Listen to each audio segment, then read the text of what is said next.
들것에 실린 노인 한 명이 피투성이 상태로 실려 들어왔습니다. 60대 초반으로 보이는 그 남자는 의식을 잃은 채 거칠게 숨을 몰아쉬고 있었습니다. 3층 높이에서 추락, 혈압 계속 떨어져요. 응급구조사 박도윤이 재빠르게 환자 상태를 확인합니다. 34세의 그는 10년째 이 일을 해오며 수많은 위급 상황을 경험했습니다. 하지만 오늘은 뭔가 달랐습니다. 환자의 옷을 벗겨 응급처치를 시작하던 그 순간 도윤의 손이 멈췄습니다. 노인의 왼쪽 옆구리에 선명하게 드러난 오래된 칼자국 흉터. 그 모양이 너무나 익숙했습니다. 이럴 수가. 심장이 뛰기 시작했습니다. 30년 전 아직 초등학생이었던 그날 밤의 기억이 선명하게 떠올랐습니다. 술에 취한 아버지가 주방 칼을 휘두르며 자해하던 그 끔찍한 순간. 그때 아버지의 옆구리에 생긴 바로 그 흉터였습니다. 박대원, 괜찮으세요? 동료 간호사 서연이 걱정스럽게 물었습니다. 도윤은 가까스로 정신을 차리고 고개를 저었습니다. 아무것도 아니에요. 계속 진행하죠. 하지만 그의 손은 여전히 떨리고 있었습니다. 노인의 얼굴을 자세히 들여다보니 세월에 의해 변했지만 분명히 기억 속 그 사람의 모습이었습니다. 더 야위고 주름이 깊어졌지만 코끝의 작은 점과 두꺼운 눈썹은 그대로였습니다. 응급처치가 끝나고 환자가 중환자실로 옮겨진 후 도윤은 복도 한 구석에 주저앉았습니다. 30년 동안 잊으려 했던, 아니 잊었다고 생각했던 기억들이 물밀듯 밀려왔습니다. 그날 밤 아버지는 술에 취해 어머니를 때렸습니다. 그리고 화가 난 나머지 부엌에서 칼을 가져와 자신의 옆구리를 그었습니다. 8살 도윤은 방문 틈으로 그 모든 장면을 지켜봤습니다. 피가 바닥에 튀고 어머니가 비명을 지르는 소리. 그 모든 것이 어제 일처럼 생생했습니다. 정말 그 사람일까? 도윤은 머리를 감쌌습니다. 만약 정말 아버지라면 이 30년 동안 그는 어떻게 살았을까요? 그리고 왜 하필 자신이 근무하는 병원에 자신의 손에 의해 구조되었을까요? 환자 명부를 확인해 보니 신원미상으로 되어 있었습니다. 지갑도 신분증도 없었습니다. 오직 그 흉터만이 유일한 단서였습니다. 다음 날 아침 도윤은 일찍 병원에 나와 중환자실을 찾았습니다. 노인은 여전히 의식을 잃은 상태였습니다. 가까이서 보니 더욱 확실해졌습니다. 바로 그 사람 최정호였습니다. 아버지. 그 말이 입 밖으로 나오자 도윤은 급히 뒤돌아섰습니다. 30년 동안 한 번도 부르지 않았던, 부르고 싶지도 않았던 그 호칭이 이렇게 쉽게 나올 줄은 몰랐습니다. 간호사가 다가와 설명했습니다. 공사장에서 추락사고가 났는데 함께 일하던 사람들도 그를 잘 모른다고 했습니다. 그냥 며칠 전부터 일당을 받으며 일했던 떠돌이 인부였다는 것입니다. 보호자는 없나요? 전혀 없어요. 연락처도 없고 아는 사람도 없대요. 도윤의 마음은 복잡해졌습니다. 미워했던 사람, 잊고 싶었던 사람이 이렇게 초라한 모습으로 자신 앞에 나타났습니다. 그것도 자신의 도움이 필요한 상황에서 말입니다. 점심시간 도윤은 병원 옥상에 올라가 담배를 피웠습니다. 원래 담배를 끊은 지 오래되었지만 오늘만은 예외였습니다. 왜 지금 나타난 거야? 하늘을 바라보며 중얼거렸습니다. 그는 이제 행복한 가정이 있었습니다. 사랑하는 아내와 8살 딸 민지. 평범하지만 따뜻한 일상이 있었습니다. 그런데 갑자기 나타난 과거가 그 모든 것을 흔들고 있었습니다. 오후에 다시 중환자실을 찾았을 때 노인이 잠깐 눈을 떴습니다. 하지만 의식이 완전히 돌아온 것은 아니어서 도윤을 알아보지는 못했습니다. 물, 노인이 간신히 중얼거렸습니다. 도윤은 망설이다가 물 한 모금을 먹여줬습니다. 그 순간 노인의 거친 손이 도윤의 손목을 잡았습니다. 고맙다. 그 한마디에 도윤은 또다시 흔들렸습니다. 이 사람이 정말 그때 그 폭력적이었던 아버지가 맞을까요? 지금은 그저 도움이 필요한 약한 노인일 뿐이었습니다. 퇴근길, 도윤은 집에 가는 발걸음이 무거웠습니다. 아내에게 뭐라고 말해야 할지 몰랐습니다. 아직 확실하지도 않은 상황에서 괜한 걱정을 끼치고 싶지 않았습니다. 집에 들어서자 딸 민지가 달려와 안겼습니다. 아빠, 오늘 뭐 했어? 응, 아픈 사람들 도와줬지. 우와, 우리 아빠 진짜 멋있다. 민지의 순수한 미소를 보며 도윤은 다시 한번 흔들렸습니다. 이 아이에게는 할아버지가 없었습니다. 외할아버지는 일찍 돌아가셨고 친할아버지는 없는 사람이라고만 알고 있었습니다. 밤늦게 잠든 가족들을 바라보며 도윤은 결심했습니다. 확실히 해야겠다고. DNA 검사를 받아보자고. 그래야 이 마음의 혼란이 정리될 것 같았습니다. 3층 높이에서 추락. 혈압 계속 떨어져요. 응급구조사 박도윤이 재빠르게 환자 상태를 확인합니다. 34세의 그는 10년째 이 일을 해오며 수많은 위급 상황을 경험했습니다. 하지만 오늘은 뭔가 달랐습니다. 환자의 옷을 벗겨 응급처치를 시작하던 그 순간 도윤의 손이 멈췄습니다. 노인의 왼쪽 옆구리에 선명하게 드러난 오래된 칼자국 흉터. 그 모양이 너무나 익숙했습니다. 그리고 그 순간 도윤의 머릿속으로 30년 전 그날 밤의 기억이 생생하게 되살아났습니다. 1994년 겨울, 30년 전, 8살 도윤이 살던 곳은 서울 변두리의 낡은 단칸방이었습니다. 연탄 냄새와 곰팡이 냄새가 뒤섞인 추위 속에서 세 식구는 하루하루를 버텨내고 있었습니다. 아버지 최정호는 건설 현장에서 막노동을 했습니다. 하지만 일이 있는 날보다 없는 날이 더 많았고 있어도 술값으로 다 사라져버렸습니다. 그리고 술에 취해 집에 들어오면 반드시 폭풍이 몰아쳤습니다. 아, 이년아, 밥이 뭐야 이게. 그날 밤도 마찬가지였습니다. 아버지는 술 냄새를 풍기며 들어와서는 어머니가 차려준 찬밥에 화를 냈습니다. 돈도 안 벌어오면서 밥투정까지 해요? 어머니의 한마디가 기름을 부었습니다. 뭐라고? 돈을 안 벌어와? 내가 얼마나 고생하는데. 손바닥이 어머니의 뺨을 때렸습니다. 어린 도윤은 작은 방 한 구석에 웅크리고 앉아 그 모습을 지켜봤습니다. 무서워서 숨도 제대로 쉴 수 없었습니다.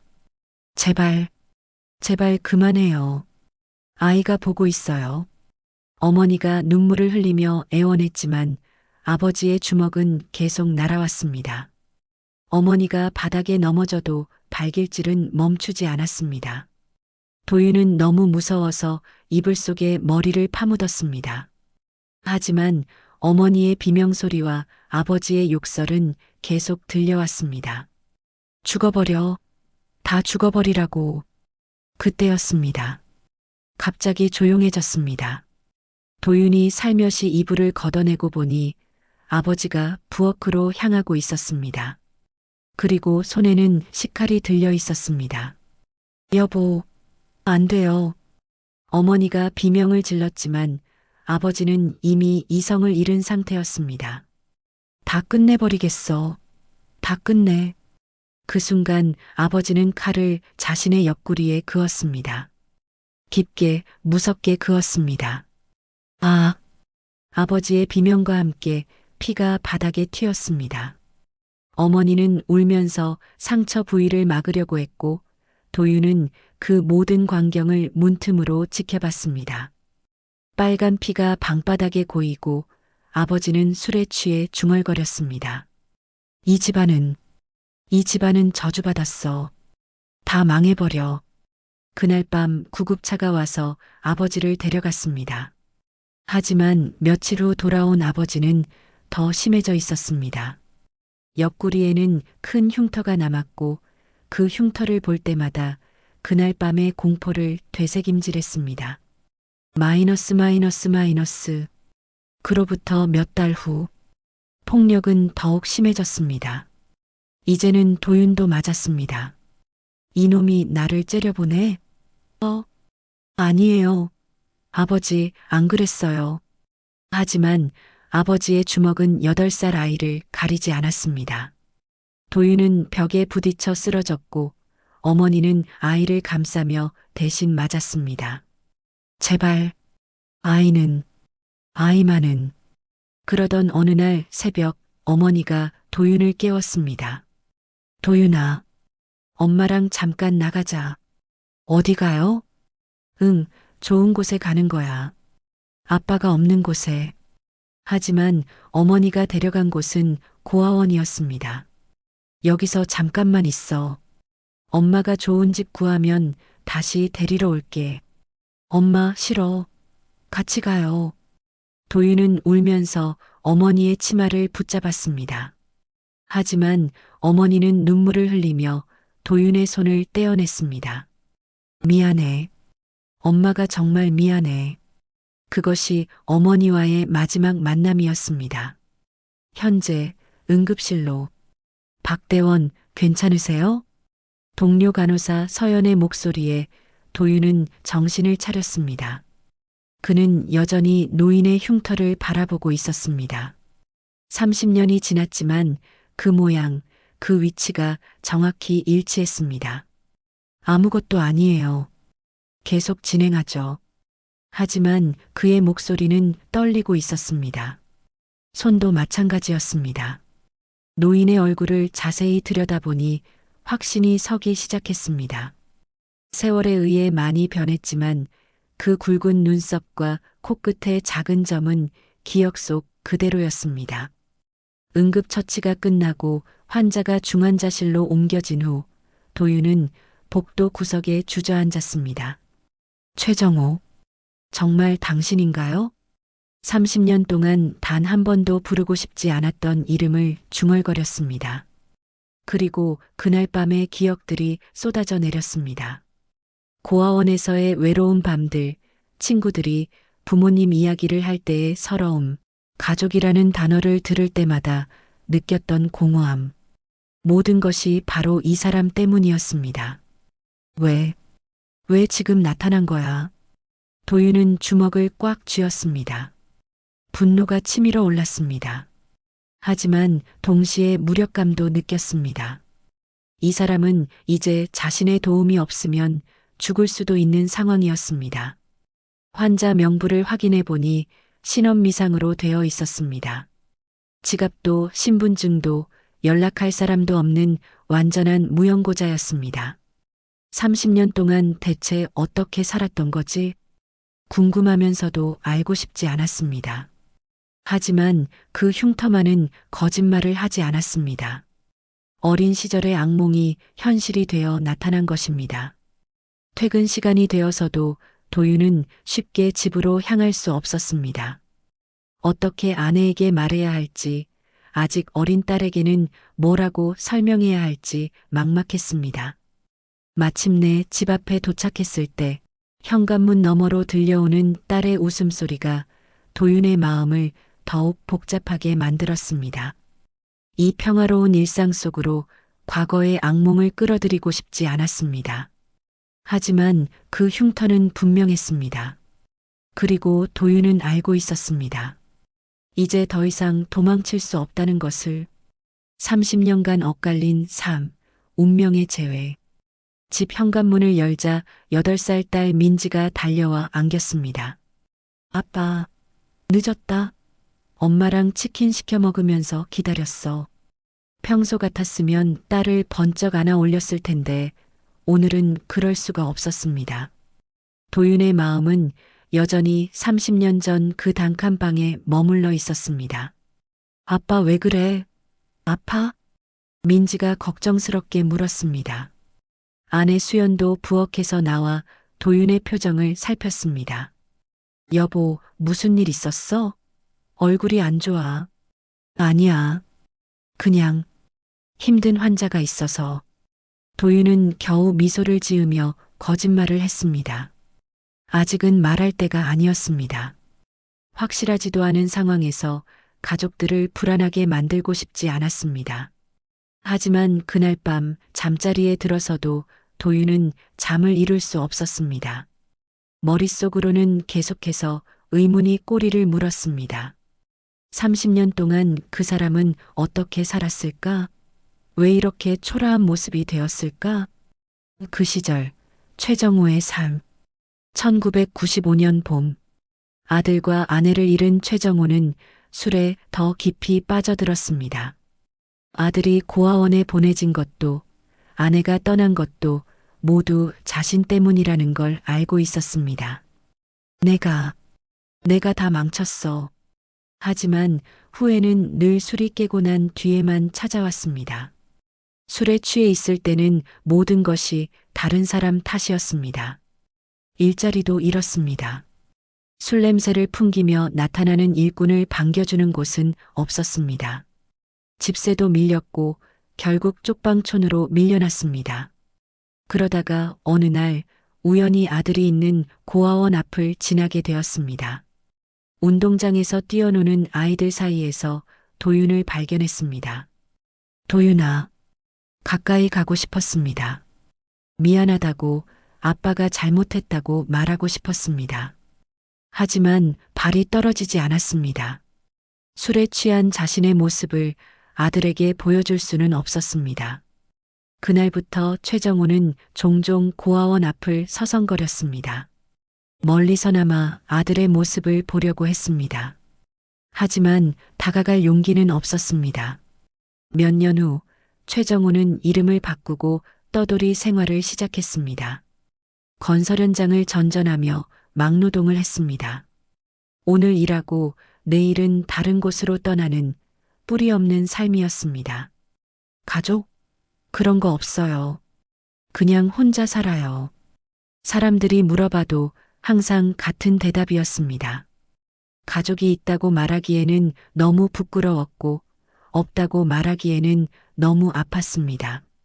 세월이 흘러 머리가 하얘지고 허리가 굽어져도 최정우는 여전히 떠돌이 인부였습니다. 어디선가 아들이 잘 자라고 있기를, 자신보다는 나은 사람이 되어 있기를 바라면서도 만날 용기는 내지 못했습니다. 한편 고아원에서 자란 도윤은 완전히 다른 사람이 되어 있었습니다. 가족에 대한 환상을 일찍 버린 그는 오직 자신의 힘으로만 살아가겠다고 다짐했습니다. 나는 부모가 없어도 괜찮아. 혼자서도 잘 살 거야. 공부를 열심히 했고 운동도 했습니다. 다른 아이들이 부모님 면회를 받을 때도 도서관에서 책을 읽었습니다. 고등학교를 졸업할 때까지 단 한 번도 면회객이 없었지만 그는 굴복하지 않았습니다. 가족이 뭐가 좋다고 그래? 나 혼자서도 충분해. 대학은 장학금으로 다녔습니다. 의료기술학과를 선택한 이유는 단순했습니다. 사람을 구하는 일이 의미 있어 보였기 때문이었습니다. 졸업 후 응급구조사가 되었고 그 일에서 보람을 찾았습니다. 누군가의 생명을 구할 때마다 어린 시절의 무력감을 조금씩 지워나갔습니다. 28살에 수연을 만났습니다. 그녀는 도윤이 가족에 대해 이야기하지 않는 것을 이해해 주었습니다. 과거는 과거야. 우리가 새로운 가족을 만들면 되는 거야. 결혼 후 딸 민지가 태어났습니다. 처음으로 진짜 가족이 생긴 것이었습니다. 이 아이만큼은 절대 버리지 않을 거야. 절대 상처 주지 않을 거야. 도윤은 자신이 받지 못했던 사랑을 딸에게 쏟아부었습니다. 그리고 그렇게 평범하고 행복한 가정을 꾸려나갔습니다. 마이너스. 현재 병원. 다음 날 아침 도윤은 일찍 병원에 나왔습니다. 중환자실로 향하는 발걸음이 무거웠습니다. 노인은 여전히 의식이 없었습니다. 더 가까이서 보니 확신이 더욱 굳어졌습니다. 세월이 많이 바꿨지만 분명히 아버지였습니다. 정말 당신이군요. 간호사에게 물어보니 환자에 대한 정보는 여전히 전무했습니다. 공사장 사람들 말로는 며칠 전부터 나타나서 일당을 받으며 일했대요. 이름도 가짜일 가능성이 높고요.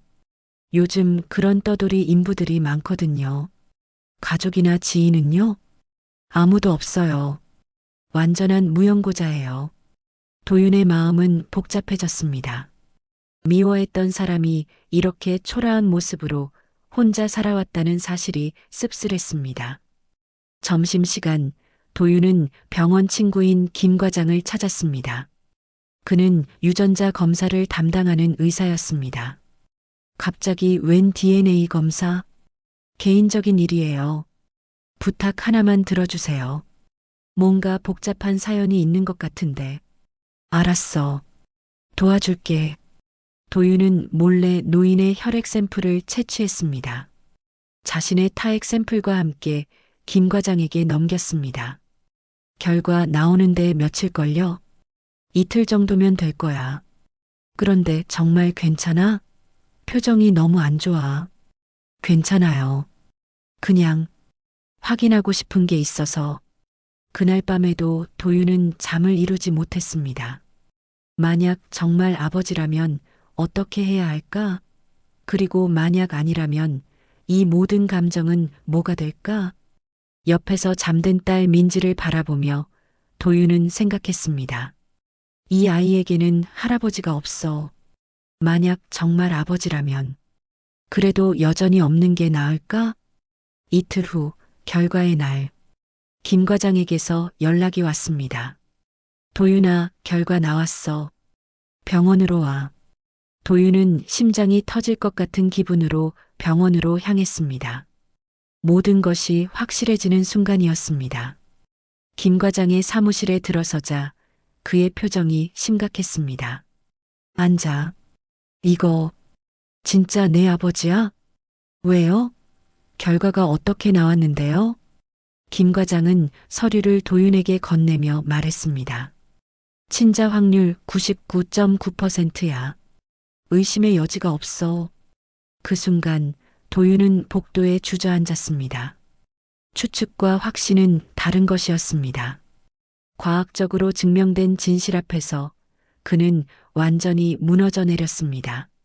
30년 동안 눈물이 터져 나왔습니다. 분노와 원망, 그리고 설명할 수 없는 슬픔이 뒤섞여 있었습니다. 이제 더 이상 도망칠 수 없었습니다. 그 사람은 분명히 자신의 아버지였고 지금 자신의 도움이 필요한 상황이었습니다. 하지만 어떻게 해야 할지 도윤은 여전히 알 수 없었습니다. 해시태그 챕터 4 마이너스 의식을 되찾은 아버지, 첫 대면의 충격. DNA 검사 결과를 확인한 지 사흘째 되는 날, 드디어 노인이 의식을 되찾았습니다. 도윤은 중환자실 문 앞에서 한참을 망설였습니다. 30년 동안 한 번도 보고 싶지 않았던 사람과 마주해야 하는 순간이었습니다. 들어가셔도 됩니다.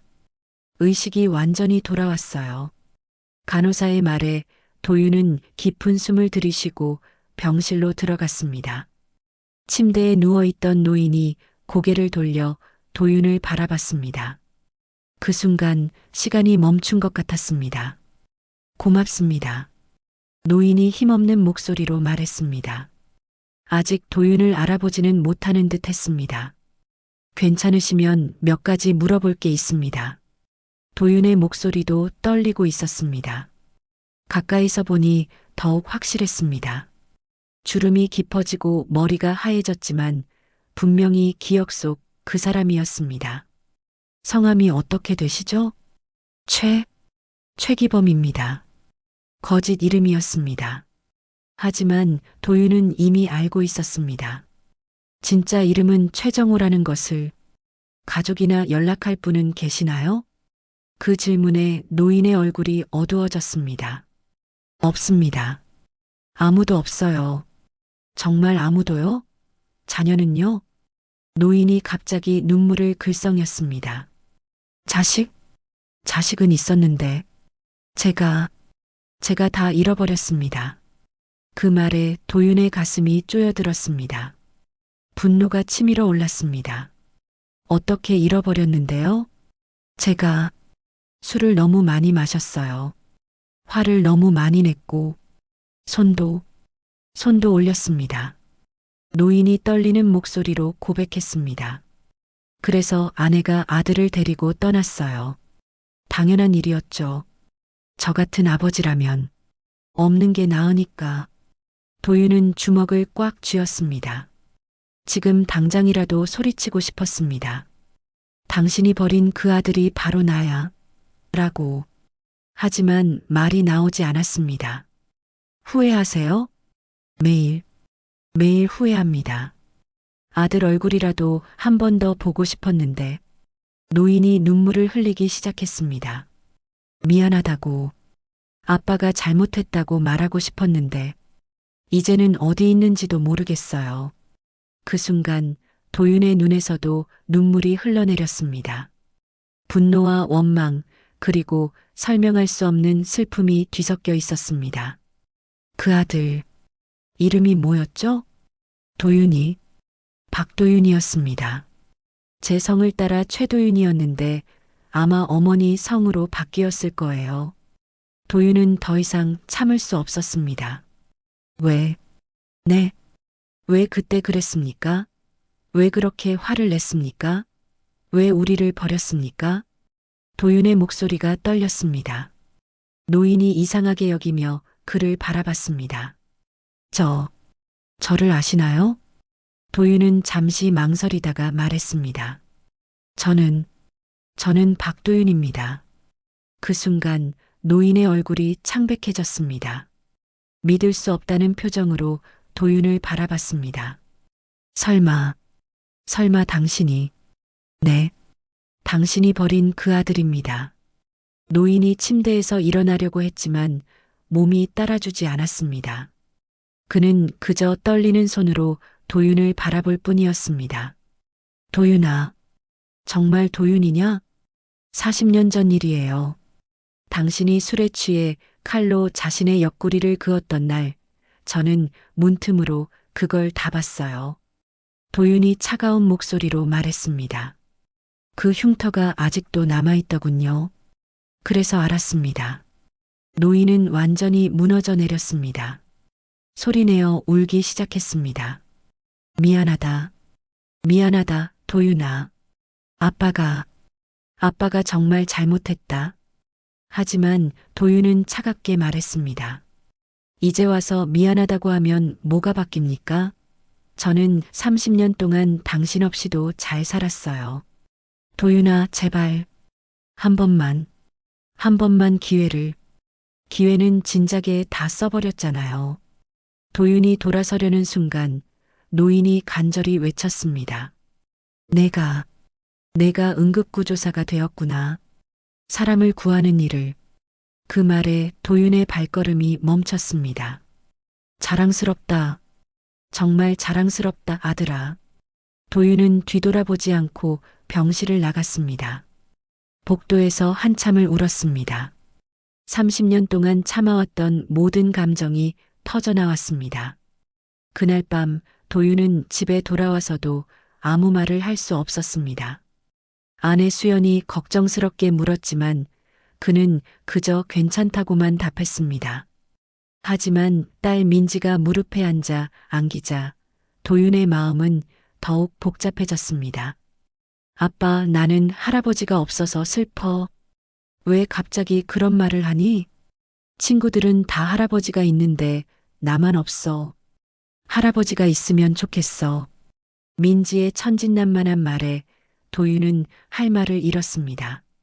만약 그 사람이 정말 바뀌었다면? 만약 진심으로 후회하고 있다면? 하지만 곧 고개를 저었습니다. 30년 전의 상처는 그렇게 쉽게 치유될 수 없었습니다. 도윤은 일부러 중환자실을 피했습니다. 하지만 오후에 간호사가 찾아왔습니다. 박 대원님, 그 환자분이 계속 찾으세요. 뭔가 할 말이 있다고 하는데 도윤은 망설이다가 병실로 향했습니다. 노인은 창밖을 바라보고 있었습니다. 도윤이 들어서자 고개를 돌렸습니다. 와줘서 고맙다, 도윤아. 할 말이 있다고 했다면서요. 차가운 말투였지만 노인은 포기하지 않았습니다. 내 어머니는 어떻게 지내니? 돌아가셨어요. 노인의 얼굴이 하얗게 변했습니다. 언제? 10년 전에. 암으로. 그래도 마지막에 만났니? 도윤은 잠시 침묵했습니다. 그리고 진실을 말했습니다. 아니요.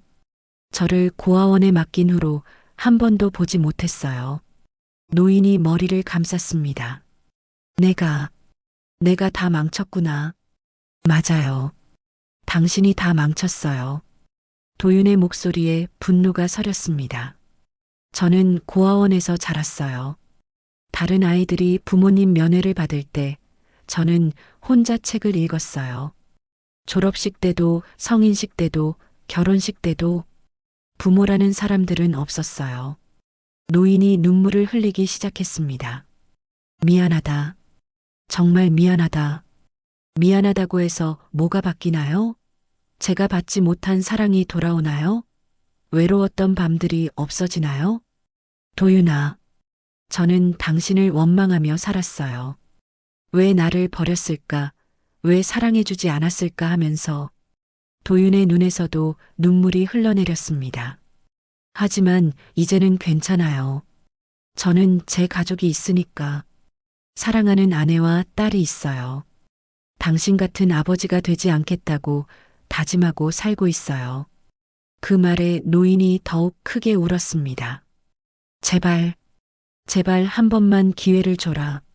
아빠가 정말 잘못했다는 걸 안다. 기회요? 당신은 30년이라는 기회가 있었잖아요. 그동안 뭐 했어요? 저를 찾으려고 노력이라도 했어요? 노인은 할 말이 없었습니다. 찾으려고 했었다. 하지만 용기가 없었어. 용기가 없었다고요? 술 마실 용기는 있으면서요? 도윤이 신랄하게 말했습니다. 당신은 변하지 않았어요. 여전히 변명만 늘어놓고 있잖아요. 도윤이 다시 돌아서려 했을 때 노인이 마지막으로 말했습니다. 도윤아, 내 딸, 내 손녀는 어떻게 생겼니? 도윤의 발걸음이 멈췄습니다. 당신과는 상관없는 일이에요. 그래도 혈육이 아니냐? 혈육이요? 혈육이라는 게 뭔지 알기나 해요? 도윤이 돌아서며 소리쳤습니다. 혈육은 함께 밥을 먹고, 함께 웃고, 함께 울어주는 거예요. 아픈 곳을 달래주고, 힘들 때 위로해주는 거예요. 당신이 저한테 그런 적이 있었나요? 노인은 아무 말도 할 수 없었습니다. 이제 그만 포기하세요. 저는 당신의 아들이 아니에요. 그냥 당신을 구해준 응급구조사일 뿐이에요. 도윤이 병실을 나서려는 순간 노인이 간신히 말했습니다. 고마워. 그래도 살려줘서 고마워. 그 말에 도윤은 잠시 멈췄지만 결국 뒤돌아보지 않고 나갔습니다. 며칠 후 노인의 상태가 호전되어 일반 병실로 옮겨졌습니다. 하지만 여전히 보호자는 없었습니다. 도윤은 의도적으로 그 층을 피했습니다. 하지만 마음 한구석에서는 계속 신경이 쓰였습니다. 저 사람은 퇴원하면 어디로 갈까? 또 떠돌이 생활을 계속할까? 하지만 곧 고개를 저었습니다. 그것은 자신이 걱정할 일이 아니었습니다. 어느 날 오후 동료 간호사 서연이 다가왔습니다. 박 대원님, 그 환자분, 혹시 아는 분이에요? 왜 그러세요? 계속 박 대원님 이야기를 하거든요. 고마운 분이라고, 훌륭한 분이라고. 도윤은 아무 대답도 하지 않았습니다. 그리고 이상한 게 혼자서 계속 미안하다고 중얼거려요. 누구한테 미안한 건지. 그날 밤 도윤은 잠을 이루지 못했습니다. 머릿속에서는 계속 노인의 모습이 떠올랐습니다. 정말 후회하고 있는 걸까? 아니면 그냥 동정을 끌려고 하는 걸까? 하지만 어떤 경우든 도윤의 마음은 이미 정해져 있었습니다. 더 이상 상처받고 싶지 않았습니다. 일주일이 지났습니다. 노인은 퇴원 날짜가 정해졌지만 갈 곳이 없었습니다. 사회복지사가 도윤을 찾아왔습니다. 보호자가 없으니까 복지관에서 임시로 보호하기로 했어요. 그런데 환자분이 자꾸 당신을 찾으시더라고요. 저는 그냥 응급구조사일 뿐이에요. 그래도 환자분이 마지막으로 뭔가 전하고 싶다고 하시는데 도윤은 한참을 망설이다가 병실로 향했습니다. 마지막이라고 했으니 듣고 끝내자고 생각했습니다. 병실에 들어서자 노인이 작은 봉투를 들고 있었습니다. 이게 뭐예요? 내가 어렸을 때 그린 그림이야. 도윤이 봉투를 열어보니 색연필로 그린 가족 그림이 들어 있었습니다. 아버지, 어머니, 그리고 자신이 손을 잡고 웃고 있는 그림이었습니다. 이걸 어떻게 가지고 있었어요? 내 어머니가 떠나기 전에 줬어. 내가 유치원에서 그렸다고. 도윤의 손이 떨렸습니다. 그림 뒷면에는 어린 글씨로 우리 가족이라고 쓰여 있었습니다. 30년 동안, 30년 동안 가지고 다녔어. 이것만이 아버지였다는 증거였거든. 노인의 목소리가 떨렸습니다. 술을 마실 때마다 이걸 보며 울었어. 내가 뭘 잃어버렸는지, 내가 얼마나 바보였는지 깨달았거든. 도윤은 그림을 바라보며 어린 시절을 떠올렸습니다. 그때는 정말 행복한 가족을 꿈꿨었습니다. 도윤아, 나는 내가 이렇게 훌륭하게 자란 게 정말 자랑스러워. 사람을 구하는 일을 하고 좋은 가정을 꾸리고 나 같은 아버지에게서 이런 아들이 나올 줄은 몰랐어. 노인이 눈물을 흘리며 말했습니다. 미안하다는 말로는 부족하다는 거 알아. 하지만 마지막으로 한 번만 말하고 싶었어. 뭐요? 사랑한다. 아빠가 너를 정말 사랑한다. 그 순간 도윤의 눈에서도 눈물이 흘러내렸습니다. 30년 동안 한 번도 들어보지 못했던 말이었습니다. 너무 늦었다는 거 알아. 하지만 그래도 말하고 싶었어. 도윤은 아무 말도 할 수 없었습니다. 마음 한구석에서는 그 말을 듣고 싶었던 어린 자신이 울고 있었습니다. 내일 여기서 나가면 아마 다시 못 볼 거야. 하지만 괜찮아. 내가 행복하게 사는 모습을 봤으니까. 노인이 침대에서 일어나려고 했습니다. 아버지가 마지막으로 부탁 하나 할게.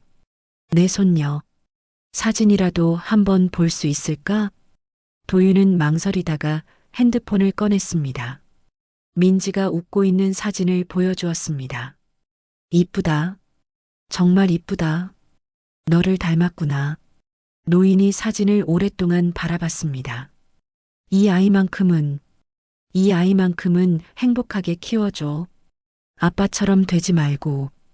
그럴 거예요. 당연히. 고맙다. 정말 고맙다. 도윤이 병실을 나서려는 순간 노인이 마지막으로 말했습니다.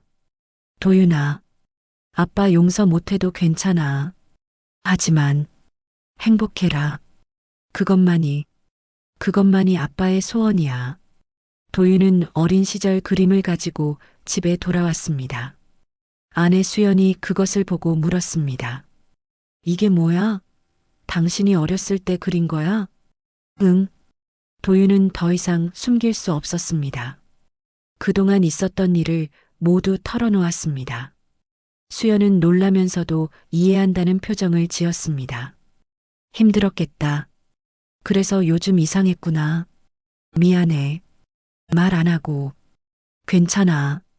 하지만 정말 마지막인 거야? 다시 안 볼 거야?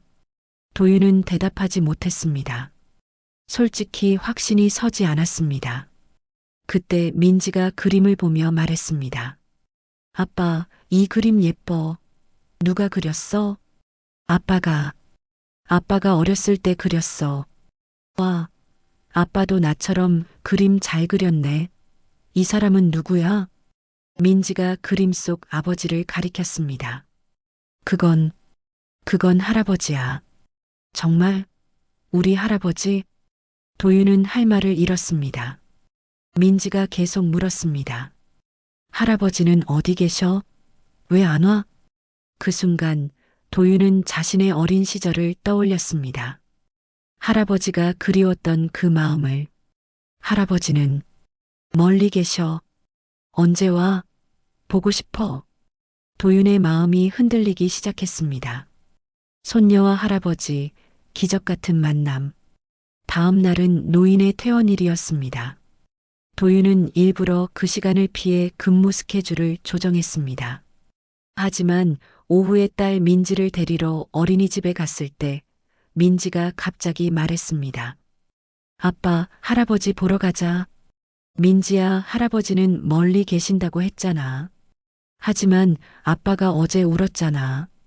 할아버지 때문에 울었지? 아이는 어른들보다 때로는 더 예민했습니다. 아빠가 슬프면 민지도 슬퍼. 할아버지도 슬플 거야. 민지의 순수한 말에 도윤의 마음이 또다시 흔들렸습니다. 민지야, 할아버지는 아빠랑 많이 싸웠어. 왜? 뭐 때문에? 그건 어른들 일이야. 그래도 할아버지잖아. 화해하면 되잖아. 아이의 단순한 논리였지만 도윤에게는 울림이 있었습니다. 그때 아내 수연이 전화를 걸어왔습니다. 여보, 병원에서 연락 왔어. 그분이 아직 퇴원 안 하셨대. 갈 곳이 없어서. 도윤은 한참을 고민했습니다. 그리고 결국 결정했습니다. 민지야, 아빠랑 잠깐 병원 갈까? 할아버지 보러? 응, 할아버지 보러. 도윤은 민지의 손을 잡고 병실 앞에 섰습니다. 마음의 준비가 되지 않았지만 더 이상 미룰 수는 없었습니다. 민지야, 할아버지는 많이 아프셔. 그러니까 조용히 해야 돼. 응. 병실 문을 열자 노인이 창밖을 바라보고 있었습니다. 퇴원 준비를 한 듯 작은 가방 하나가 침대 옆에 놓여 있었습니다. 할아버지, 민지가 먼저 인사했습니다. 노인이 깜짝 놀라며 돌아봤습니다. 이 아이가 제 딸입니다. 민지예요. 노인의 눈에 눈물이 고였습니다. 안녕하세요, 할아버지. 저는 박민지예요. 민지가 밝게 인사했습니다. 노인은 믿을 수 없다는 표정으로 민지를 바라봤습니다. 정말 예쁘구나. 천사 같아. 할아버지는 왜 울어요? 아파요? 민지가 걱정스럽게 물었습니다. 노인은 고개를 저으며 미소를 지었습니다. 아니야. 할아버지는 너무 기뻐서 울어. 이렇게 예쁜 손녀를 처음 봐서. 정말요? 저도 할아버지 처음 봐요. 그런데 할아버지 왜 병원에 계세요? 할아버지가 다쳐서 여기 있었어. 민지가 노인에게 다가가 작은 손으로 노인의 손을 잡았습니다. 아파요? 후 해드릴까요? 엄마가 그러면 안 아프다고 했어요. 그 순간 노인은 완전히 무너져 내렸습니다. 소리내어 울기 시작했습니다. 할아버지 왜 그래요? 민지가 뭔가 잘못했나요? 민지가 당황해하자 도윤이 다가와 설명했습니다. 아니야, 민지야. 할아버지는 기뻐서 우시는 거야. 정말요?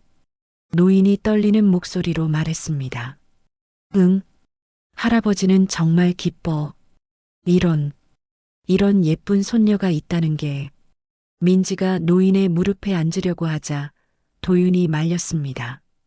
민지야, 할아버지 다치셨으니까. 괜찮아. 도윤아. 노인이 조심스럽게 민지를 무릎에 앉혔습니다. 그리고 오랫동안 민지를 바라봤습니다.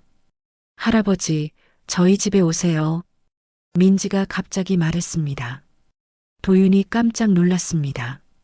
민지야, 왜요?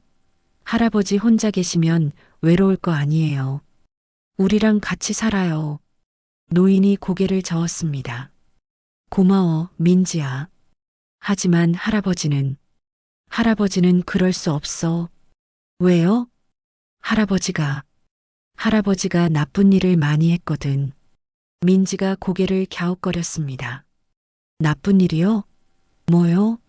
노인이 도윤을 바라봤습니다. 도윤은 잠시 망설이다가 말했습니다. 민지야, 할아버지는 옛날에 아빠에게 상처를 주셨어. 상처요? 어디가 다쳤어요? 여기가 아팠어. 도윤이 자신의 가슴을 가리켰습니다. 아, 심장이요? 할아버지가 아빠 심장을 다치게 했어요? 아이의 순수한 해석에 두 남자는 모두 울었습니다. 그럼 이제 낫게 해드리면 되잖아요. 민지가 환하게 웃으며 말했습니다. 할아버지가 아빠한테 미안해하고 아빠가 괜찮다 하면 다 나을 거예요. 그 순간 노인이 도윤을 바라보며 말했습니다. 도윤아, 정말 미안하다. 아빠가 정말 잘못했다. 민지가 아빠를 바라보며 말했습니다. 아빠도 괜찮다 해요. 도윤은 오랫동안 망설였습니다. 30년의 원망이 그렇게 쉽게 사라질 수는 없었습니다. 하지만 딸의 순수한 눈을 바라보며 그는 깨달았습니다. 용서는 상대방을 위한 것이 아니라 자신을 위한 것이라는 걸. 괜찮아요. 이제 괜찮아요. 그 말에 노인이 더욱 크게 울었습니다. 고마워. 정말 고마워, 아들아. 민지가 박수를 치며 외쳤습니다. 와, 이제 다 나았다. 할아버지, 우리 집에 가요. 한 달 후, 노인은 결국 도윤의 집 근처 작은 원룸에서 살게 되었습니다. 도윤이 마련해준 곳이었습니다. 매주 일요일마다 민지가 할아버지를 찾아왔습니다. 처음에는 어색했지만 시간이 지날수록 진짜 할아버지와 손녀 같은 모습이 되어갔습니다. 할아버지, 오늘 뭐 배웠는지 알아요? 뭘 배웠니? 가족은 용서하는 거래요. 서로 미안하다고 하고 괜찮다고 하는 거요. 노인이 민지를 안아주며 말했습니다. 맞아. 우리 민지가 할아버지와 아빠에게 그걸 가르쳐 줬지. 도윤도 이제는 편안하게 웃을 수 있었습니다. 완전히 용서한 것은 아니었지만 적어도 미워하지는 않았습니다. 그리고 무엇보다 딸이 행복해하는 모습을 보는 것이 좋았습니다. 6개월 후 민지의 9번째 생일. 할아버지, 빨리 와요. 케이크 촛불 켜야 해요. 민지가 할아버지의 손을 잡아 끌었습니다.